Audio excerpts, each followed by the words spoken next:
La diffusion vient de démarrer. Alors, la présentation d'aujourd'hui, c'est une présentation qui concerne un projet qui concerne l'extraction liquide pour la désacidification de certaines huiles végétales. Euh, c'est un,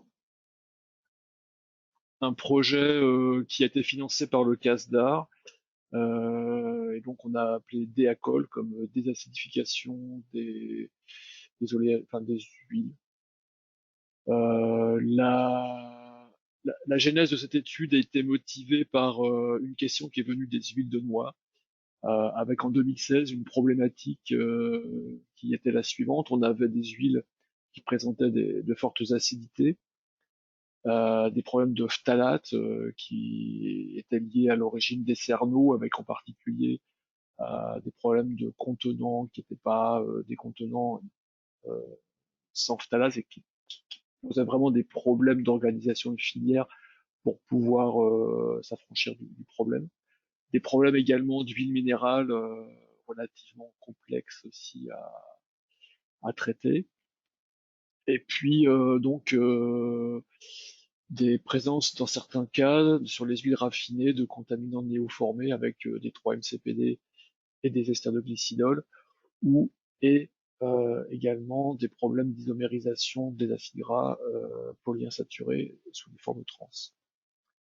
Et donc, globalement, on avait un sujet qui était une véritable menace pour les huiles de noix, notamment du fait qu'on avait porté atteinte à l'image du produit en raison de ces problèmes.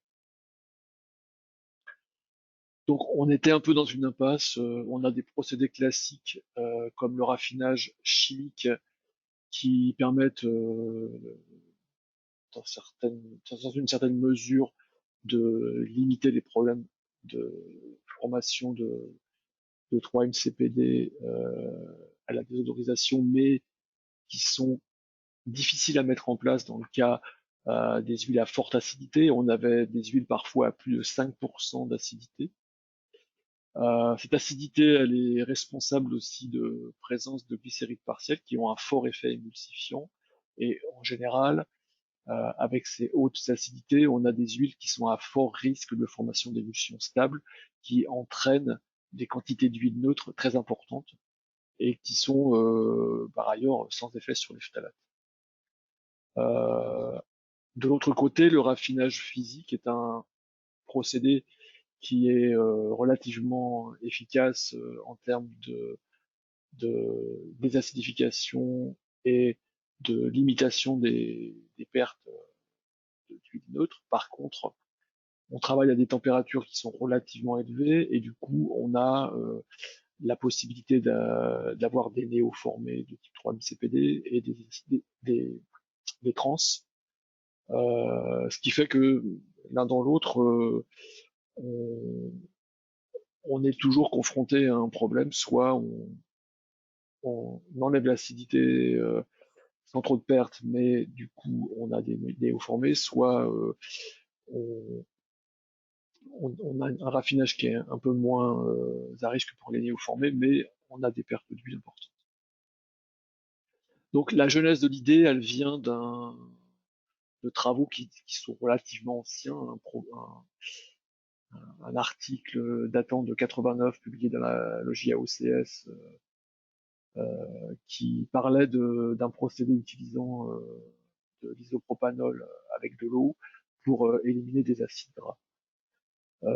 Cet article lui-même faisait suite à des travaux qui avaient été faits pour neutraliser des huiles de sonderie qui sont des huiles généralement avec des très hautes acidités du fait qu'on a des lipases actives dans ces sons. Et donc la première publication de travaux attestée sur le sujet, elle est de 87, mais j'ai pas pu retrouver le travail en question puisqu'on a accès que à la référence. Donc le principe de la procédure, elle est relativement simple. Donc là, c'est la procédure qui a été utilisée dans l'article de Chat et dans laquelle on a généré des mélanges synthétiques avec des acides gras et des triglycérides. Et on a utilisé un solvant qui était l'isopropanol avec différentes teneurs en eau. Et donc on a ensuite mélangé 1 ces deux liquides, on a fait un mélange, on a fait procéder une agitation et on a ensuite mis le mélange à décanter. Donc on a récupéré deux phases. La phase lourde a été ensuite remélangée avec du solvant, même quantité, et après mélange, on a à nouveau décanté. Et donc à l'issue de ces deux décantations, on a trois liquides, L1, L2 et L3. L1 et L2 sont des phases éthanoliques et L3 une phase lourde plutôt très riche en huile. Et ensuite, ces phases ont été évaporées, on a récupéré les produits secs, qui sont les extraits 1, l'extrait 2 et le raffinat 2. Donc là, pour résumer rapidement les résultats, on a ces figures qui sont issues de la publication, où on voit que pour la concentration en huile dans les phases L1, L2 et L3, on a relativement peu d'huile pour le premier lavage, on en a un petit peu plus pour le second, et ces quantités sont dépendantes de la concentration en eau dans l'isopropanol, et dépendant également de la teneur en acide gras. Et donc plus on a d'acide gras dans le mélange, plus évidemment on va, enfin, évidemment, c'est pas si évident que ça, mais la, la, la notion importante à retenir, c'est que le liquide d'extraction d'isopropanol va avoir tendance à plus facilement récupérer les produits, les lipides polaires, les acides gras libres, si ils sont concentrés et si on n'a pas trop d'eau dans l'alcool. En revanche, dans l'huile, la phase lourde, puisqu'on va avoir extrait de la matière sèche, on va avoir une perte de matière sèche et qui va correspondre en gros à ce qui a été extrait précédemment. Et donc sur la figure de droite, on a après évaporation produit. Bon, on retrouve un peu la même chose, à savoir que on va extraire plus de matière lorsque la quantité d'acide gras libre dans le mélange est plus importante sur l'axe horizontal. Et l'extraction, par contre, va être plus efficace en augmentant la polarité de la matière, c'est-à-dire l'isopropanol à 91 qui est plutôt hydrophobe comparativement, va extraire un petit peu moins que le 85, etc. On retrouve un peu la même chose à la deuxième opération, deuxième lavage, hein, on va avoir d'autant plus d'extraction qu'il y a plus d'acide gras libre dans le mélange, et c'est d'autant plus efficace qu'il y a plus d'eau dans le solvant. Et côté huile, plus on a d'acidité à éliminer, évidemment, plus on va perdre de matière, enfin, plus on va perdre d'acide, mais il en reste quand même à la fin, hein. Et par contre là, on voit que la concentration en eau du solvant est quand même un peu moins importante. Elle a moins d'importance par rapport à ces questions de rendement d'extraction des acides gras. Alors, cette nouvelle diapositive présente des travaux complètement différents. Ce sont des travaux qu'on a réalisés il y a quelques années sur l'utilisation de l'éthanol comme solvant d'extraction des huiles. C'est un procédé dans lequel on utilise de l'éthanol azéotropique et fait une extraction à une température proche du point d'ébullition de l'éthanol. Et ensuite, on récupère l'huile par refroidissement du micella avec une phase lourde qui contient principalement des triglycérides et ce qu'on appelle un micella maigre, c'est-à-dire l'éthanol avec un résidu de matière lipidique qui contient plutôt des lipides polaires. Et ce qui est intéressant de noter, c'est que en fonction de la température à laquelle on procède à cette séparation. Donc température ambiante, température de la chambre froide et température du congélateur. On a de plus en plus de lipides polaires et de moins en moins de triglycérides. Voilà, donc ces travaux qu'on avait réalisés au début des années 2010 ont servi un petit peu de matrice à ce projet, puisque on avait vu qu'il y avait vraiment un effet intéressant avec l'éthanol pour le partitionnement des lipides et notamment de l'extraction des lipides polaires. Bon, cela étant, on n'avait jamais vraiment travaillé en extraction liquide et donc le projet d'Eacol est venu pour utiliser ces résultats et de voir dans quelle mesure ils avaient un intérêt pour ces huiles de noix qui posaient problème. Donc les travaux ont démarré en 2017. En 2017, on a revérifié la preuve de concept et on a fait des essais paramétriques pour voir l'importance des paramètres comme la teneur en eau, comme le rapport solvant-huile, comme les températures de décantation. Ensuite, en 2018, on a fait du scale-up, on a fait des essais d'extraction à contre-courant pour essayer de minimiser les pertes, minimiser les volumes de solvants utilisés.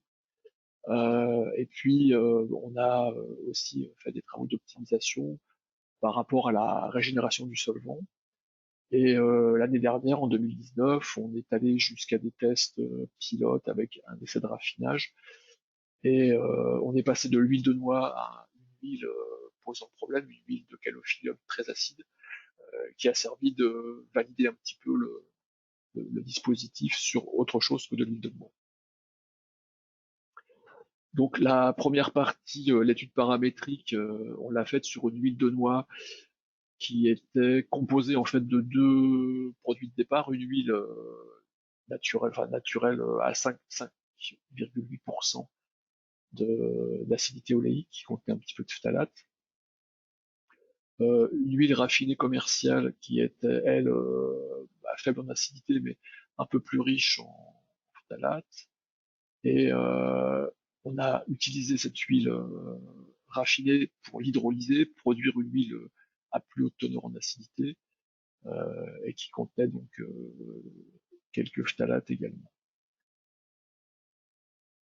Donc les paramètres qu'on a étudiés, ce sont le degré du solvant. Donc on a travaillé avec du solvant à 70,8% d'éthanol, à 81,6% d'éthanol, à 96,6 et à 99. On a utilisé des ratios huile sur solvant compris entre 1 et 0,5 avec un intermédiaire à 0,75.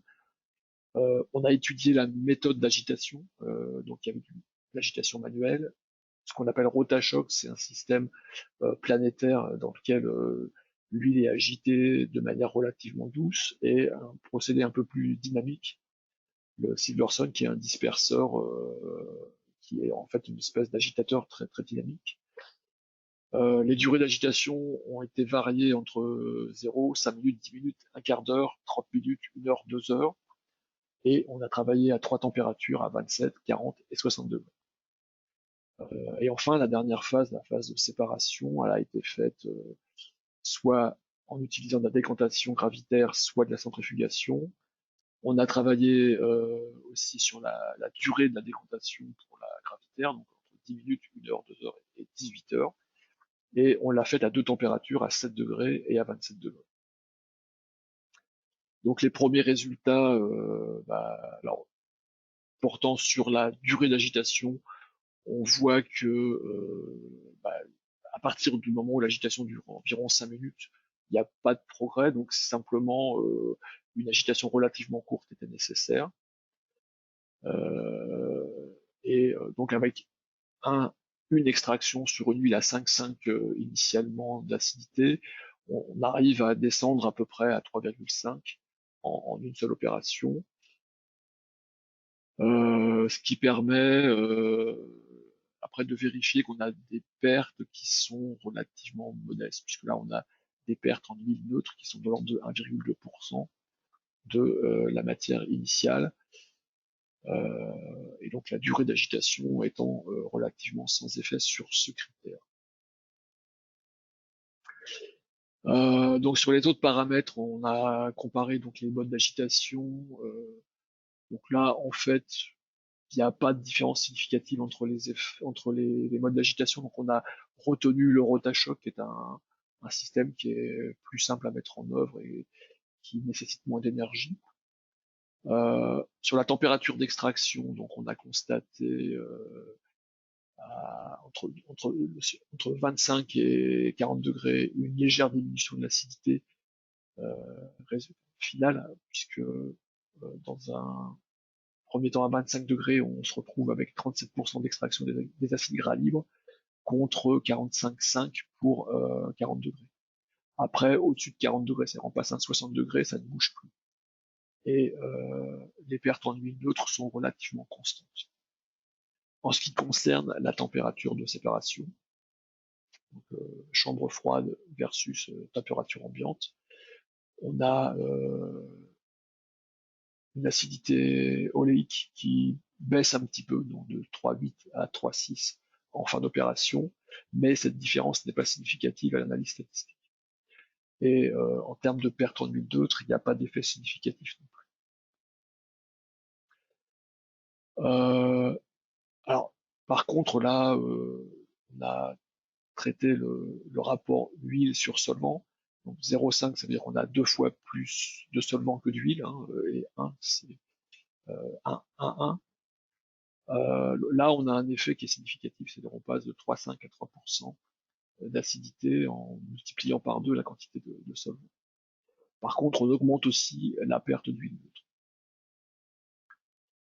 Quand on regarde le degré d'éthanol, donc de 70 à 96, dans les conditions où on est sur une séparation chambre froide avec deux acidités initiales, 5 et 11,7, on voit que bah, on a une très forte influence de la teneur en éthanol, puisque on a pour l'huile dont l'acidité initiale est importante, l'éthanol à 70 est quasiment sans effet, alors que on descend à 3,1% pour l'éthanol à 96. Et quand on part d'une huile initialement à 11,7, on va descendre de 7,8 à 5,7. Donc il y a un effet important de l'éthanol. Par contre, on le verra, il a aussi un effet d'entraînement d'huile neutre plus important. Alors ensuite, concernant le mode et la durée de séparation entre centrifugation et décantation gravitaire, pas de différence significative à l'analyse statistique. Et le déphasage complet dans cette manip a été observé au bout de 10 minutes. Donc en conclusion rapidement, hein, l'extraction est assez rapide, on n'a pas besoin de mettre en place une agitation dynamique avec le Silverson. On peut obtenir des effets intéressants dès lors qu'on est à une température de l'ordre de 30, 35, 30, 40 degrés. Et donc, c'est pas la peine d'aller à des températures très importantes. Par contre, c'est très important, c'est de bien paramétrer le ratio, la quantité d'eau qu'on a dans l'éthanol et la quantité de solvant qu'on va utiliser pour avoir un effet plus ou moins prononcé. Et en termes de décantation, au cours de cette opération, on n'a pas de problème particulier, ça décante rapidement. Enfin, une dizaine de minutes en décantation gravitaire. Donc par la suite, on a gardé la décantation gravitaire dans des ampoules à décanter, ce qui donne des résultats tout à fait corrects. Et par contre, on a plutôt privilégié une décantation un peu plus longue, malgré tout, parce que c'était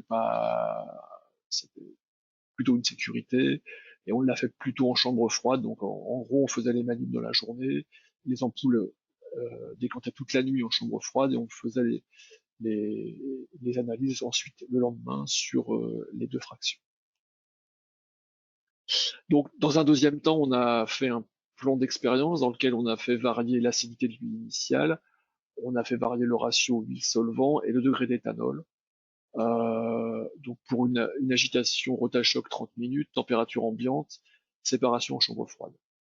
Donc le plan d'expérience, c'est un box BRKM à 3 facteurs, 3 niveaux, 15 expériences, dont 3 répétitions. Ce qui fait que l'acidité a varié entre 3,1 et 11,7 en passant par 7,4. L'huile solvant 0,5, 0,75 et plus 1, et 1, 1, pardon. Le degré d'éthanol qu'on a utilisé variait de 80, 87,8 et 87,6. Et les réponses qu'on a observées, c'est le rendement d'extraction en acide gras libre, les pertes d'huile non acide et le pourcentage de sélectivité.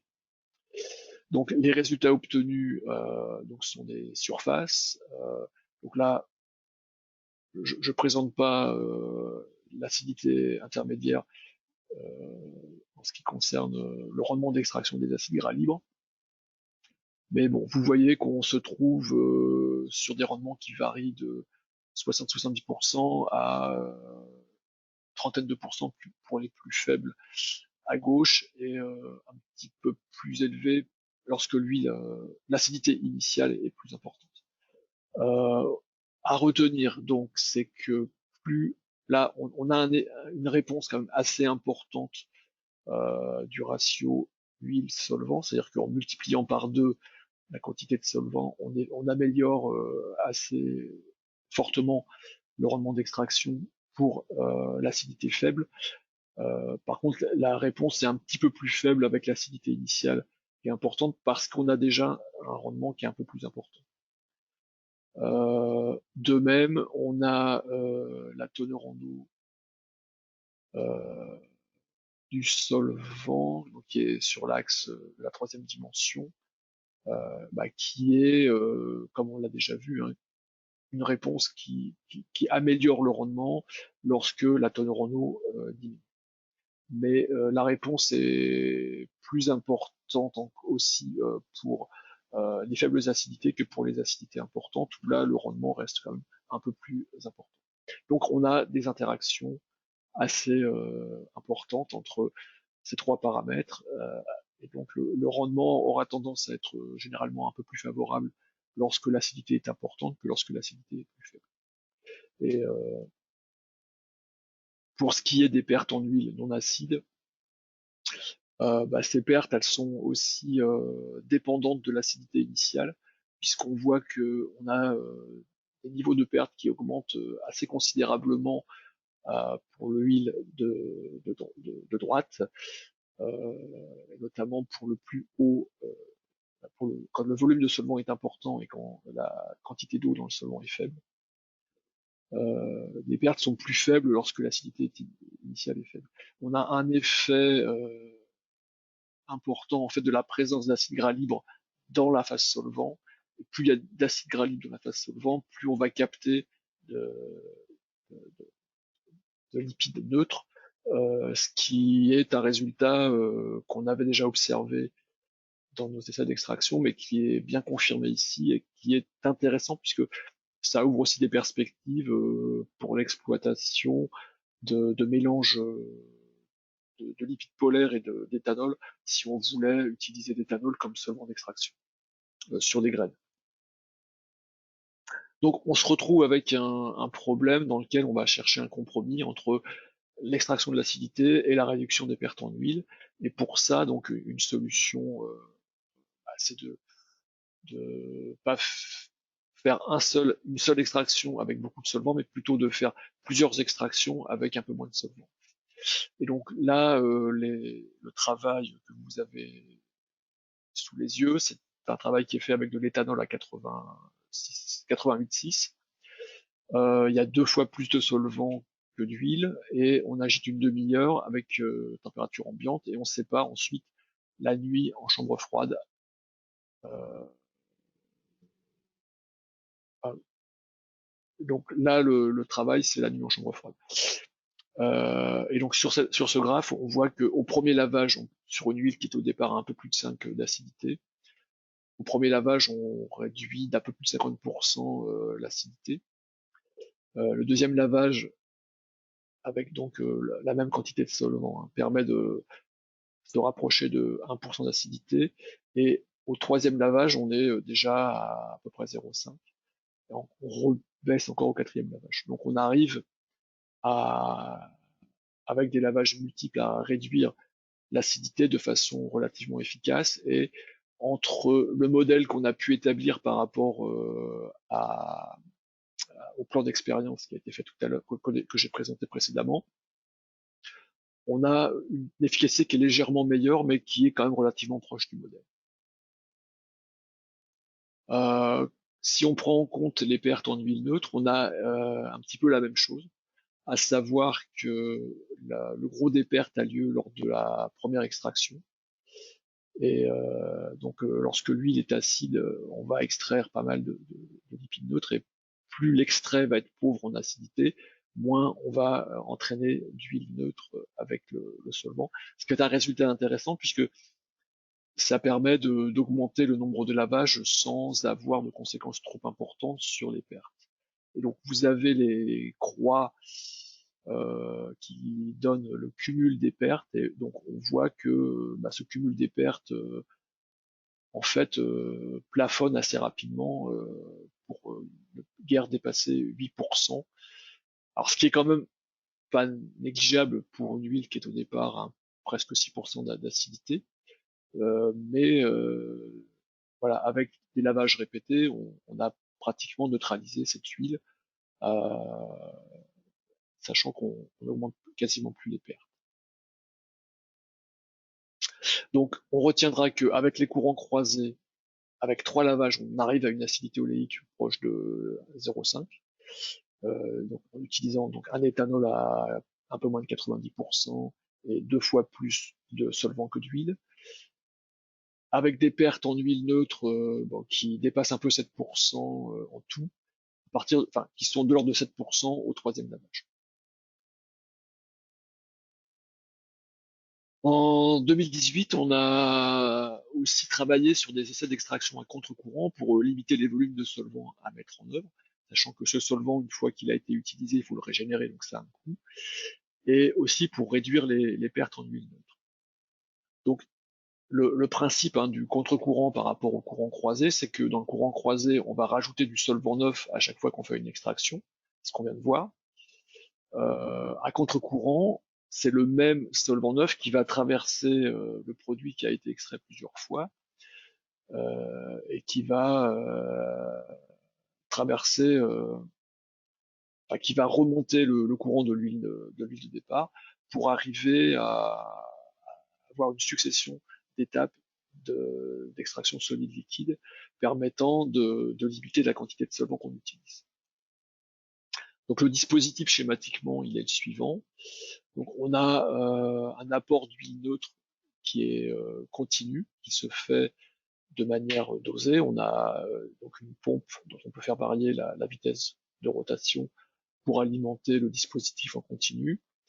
Et euh, ce, cette huile est mélangée à ce qui est séparé dans un séparateur gravitaire vertical dans lequel on va contrôler la température, et donc le surnageant va venir alimenter la pompe en même temps que l'huile brute, et les deux vont passer dans un mélangeur statique pour améliorer le contact entre l'huile et le solvant qui sont que partiellement miscibles, et ensuite on va les laisser décanter.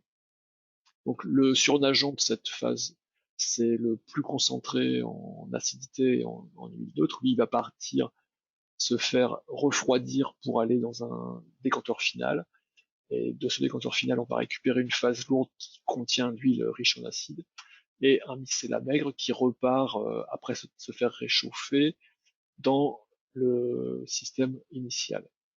Donc là, il n'y a pas de distillation dans ce procédé, c'est une décantation continue avec une, une teneur en matière sèche du mycélat maigre qui va augmenter pour se stabiliser à un moment donné, et qui va alimenter donc le dernier étage de séparation qui lui reçoit donc l'huile qui est passée par deux autres étapes de décantation et de mélange, et donc pour finir avec une dernière décantation, donc qui va donner l'huile neutralisée.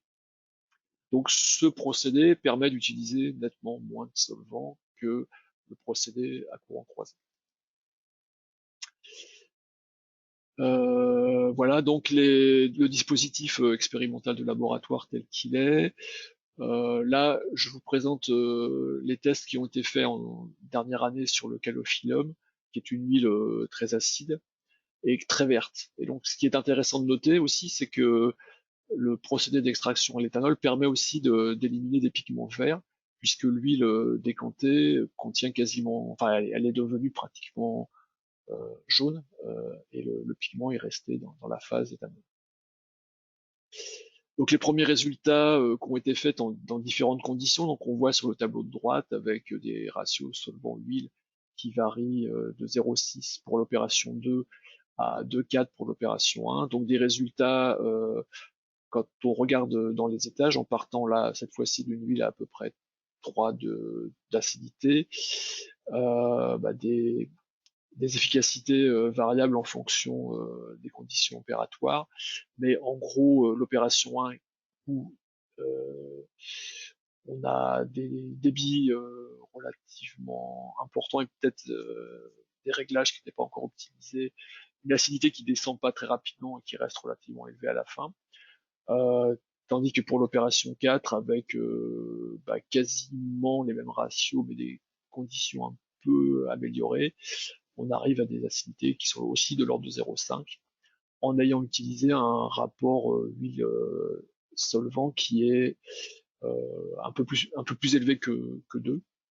Solvant sur huile, hein, pardon. Donc on a mis un peu plus que 2,3 fois la quantité d'huile, pardon, 2,3 volume de solvant ou masse de solvant par masse d'huile. Euh,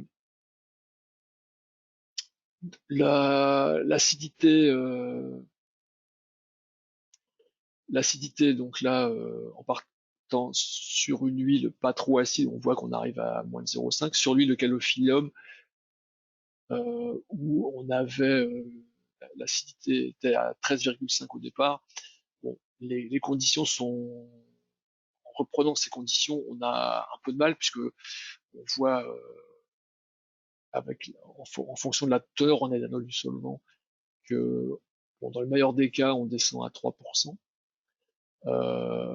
Et donc le rendement d'extraction des acides gras libres qu'on peut lire sur cette échelle-là est entre 70 et 90%. C'est un peu moins efficace lorsque l'acidité initiale est très forte.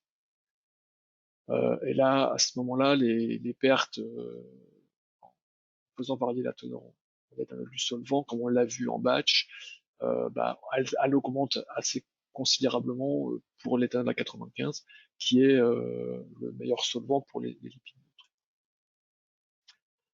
Par contre, si on compense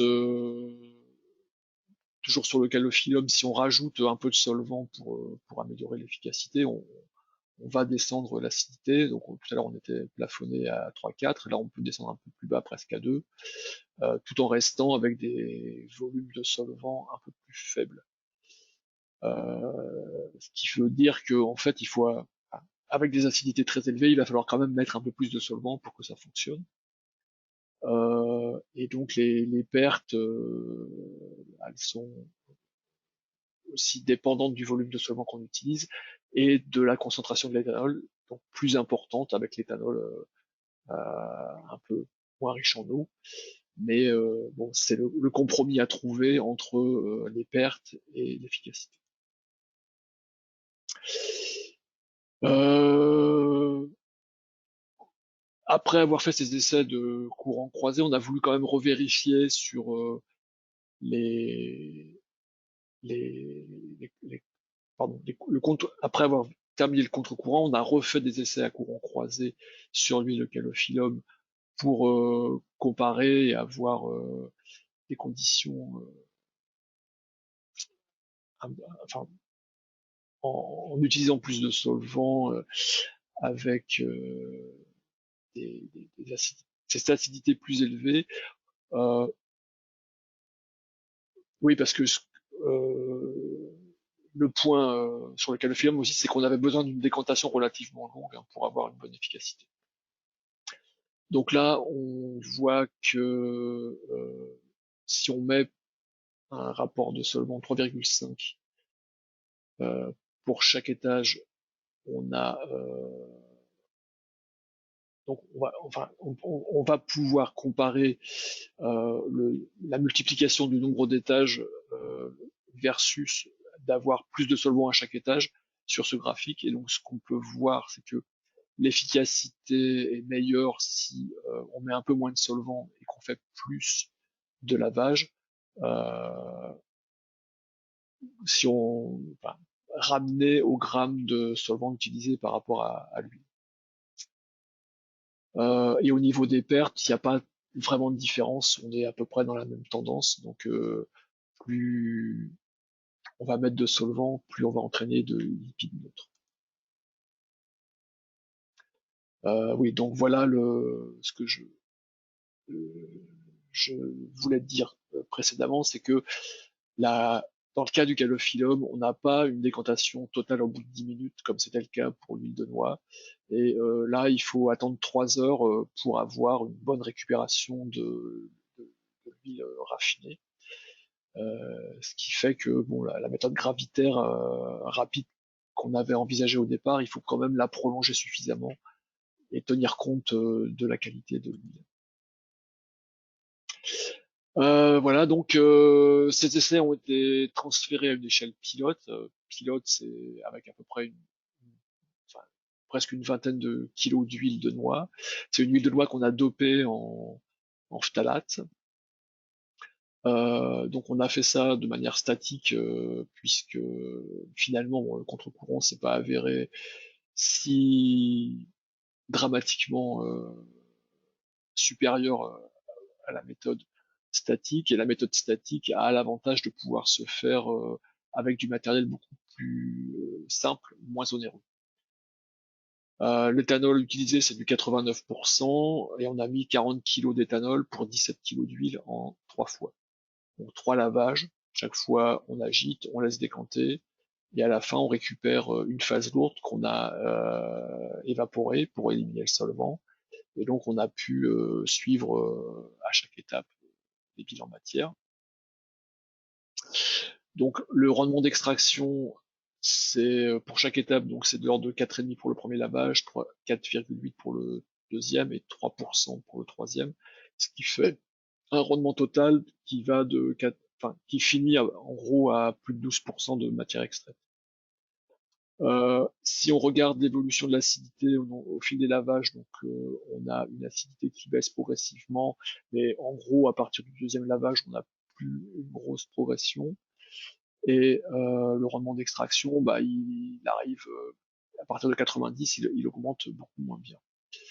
Au niveau des pertes, par contre, par rapport à ce à quoi on s'attendait, donc qui est tracé en pointillé, on a un effet du scale-up qui est plutôt moins bon que prévu. C'est-à-dire on a eu plus de pertes que ça aurait été prédit par nos manips de laboratoire. Euh, Quand on regarde la quantité, la matière sèche de la phase lourde, bah, il y a une assez bonne concordance entre les essais de laboratoire et les essais pilotes. Par contre, quand on regarde la teneur en huile de la phase légère, c'est-à-dire ce qui reste dans le côté éthanol, on a la phase pilote qui donne des résultats quand même euh, un peu plus, comment dire, moins efficaces, hein, puisque quelle que soit la concentration, la quantité de solvant utilisé, cumulé, on reste largement au-dessus de la tendance du laboratoire. Et donc, en changeant d'échelle, on crée un problème qu'on voyait pas au laboratoire. Enfin, on crée pas un problème, on constate un problème qu'on n'avait pas au laboratoire. C'est-à-dire que les volumes étant plus grands, les distances à parcourir pour la décantation deviennent plus importants. Et du coup, la durée de décantation aurait dû être nettement prolongée pour avoir quelque chose de correct. Quand on regarde l'effet des lavages sur les phtalates, alors d'abord l'acidité, on voit que sur l'huile qu'on a utilisée dans cette manip, qui était à 2,4% d'acidité départ, on la retrouve à 0,2% à la fin, donc c'est tout à fait conforme à ce que je viens de vous montrer. Par contre, sur les phtalates, donc on part d'une huile qui contient au départ 35 ppm pardon, 23 ppm de DEHP et presque 30 ppm de DINP. Après extraction, on rabat considérablement les phtalates, hein, notamment pour le DEHP qui est le plus important, le plus couramment rencontré. On est un petit peu au-dessus de 75% d'extraction. Donc en gros, on a divisé par 4 la teneur initiale. Le, le rendement est encore meilleur pour le BBP. Le BBP, c'est celui qui se trouve représenté en haut là, et qui est un peu plus favorable par rapport à cette technologie. Alors par contre, mais ça c'est quelque chose qu'on savait, hein, on a tendance aussi à extraire les tocophérols et les phytostérols. Donc au départ, 600 ppm en gros de tocophérols, on passe à 224, donc on en a extrait presque 70%. Et sur les phytostérols, on est passé de 1800 ppm à 918, et donc on en a extrait 56%. Si on regarde au fur et à mesure des lavages, on voit que les phtalates suivent un peu les mêmes cinétiques que l'acidité. On a des rendements un peu décroissants, c'est-à-dire que au premier lavage, on en extrait pas mal, et puis ensuite un petit peu moins.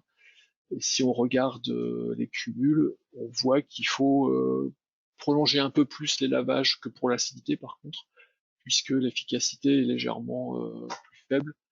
Et donc on a intérêt à pousser un peu plus les lavages si on veut vraiment se débarrasser correctement des phtalates. Sur cette même manip pilote, on a fait des essais de raffinage. Donc on a comparé l'huile de départ dopée subissant un raffinage chimique classique. Donc je ne rentre pas dans les détails, mais avec une neutralisation à la soude. Un raffinage physique où après conditionnement, on procède directement au séchage, à la décoloration et à la désodorisation. Donc là, la désodorisation, c'est une désodorisation de 2 heures à 230 degrés sous 5 millibars. Bon, pour du raffinage physique, 5 millibars, c'est quand même pas vraiment normal, hein, on devrait être plus bas. Le problème, c'est que le petit pilote qu'on utilise pour ça est pas très bon en termes de vie. Et puis, on a comparé nos huiles qui ont déjà été extraites à l'éthanol et on a procédé sur elles à des traitements beaucoup moins.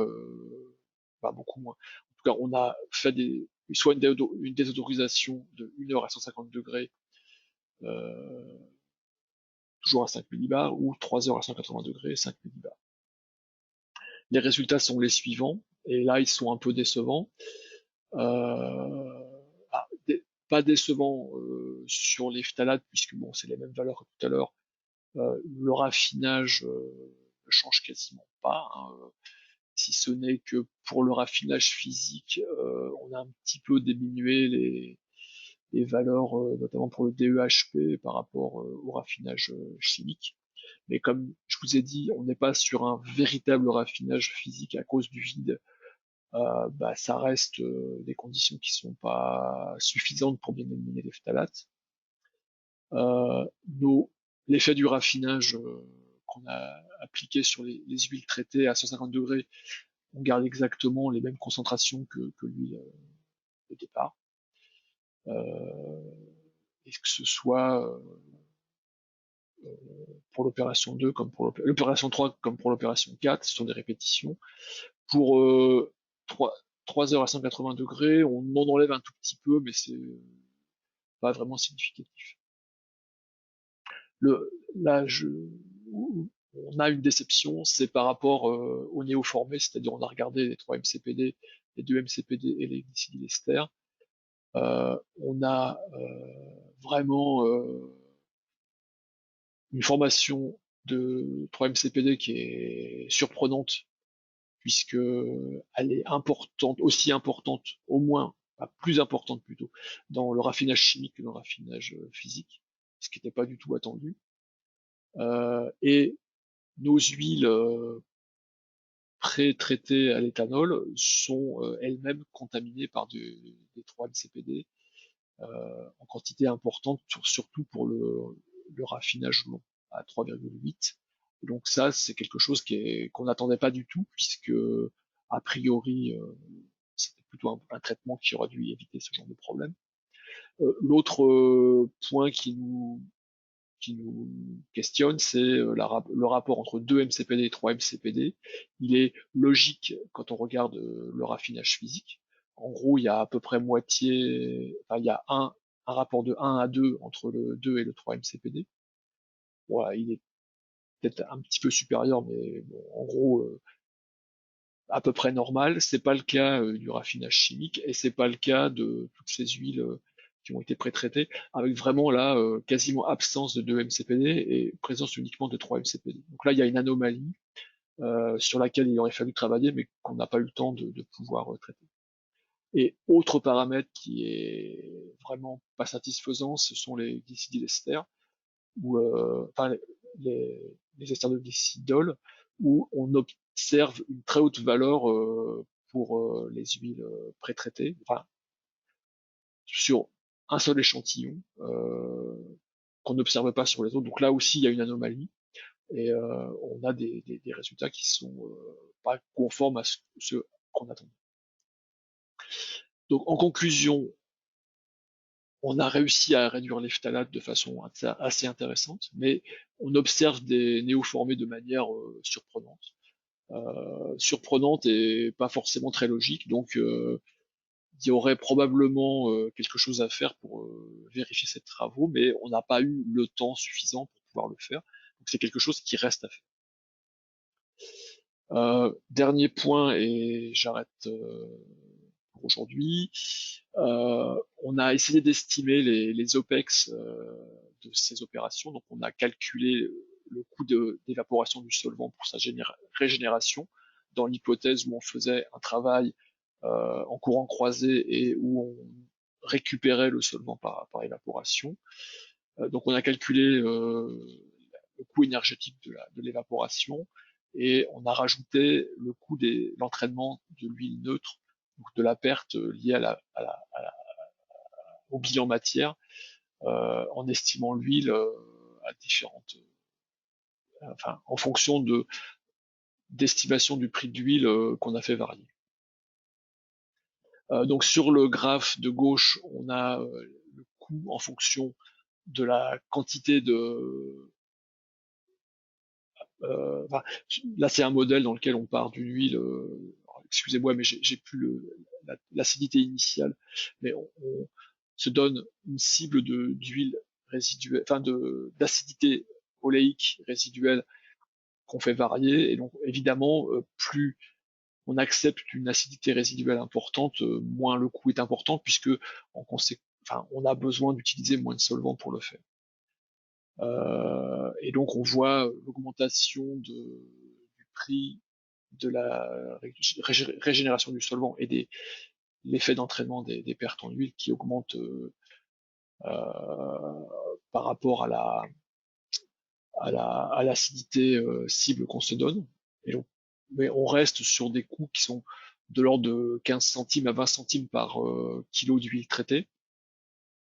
Par contre, si on utilise un solvant qui est riche en eau, là, ces coûts vont augmenter sans qu'on ait une réelle efficacité en termes d'huile résiduelle.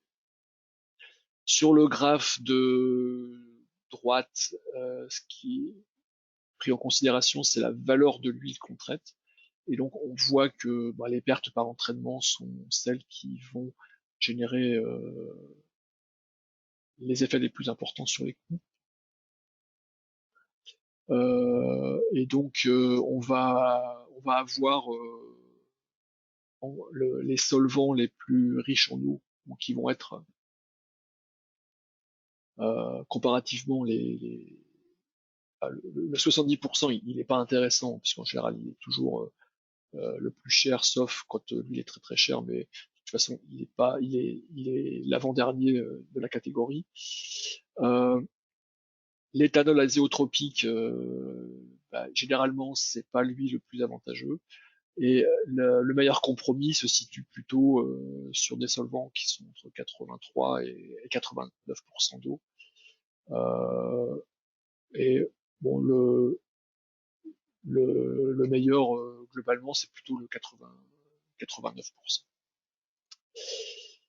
Donc tous ces travaux, vous pourrez les retrouver dans un article qui va pas tarder à paraître dans la revue OCL, alors qui a été publié en anglais, et le premier auteur est une de nos stagiaires qui actuellement a été prise en thèse à Nantes, qui fait un travail différent, mais bon, qui a rédigé le plus gros de la structure de l'article avec Morgan Cito. Et vous devriez pouvoir le lire d'ici quelques mois.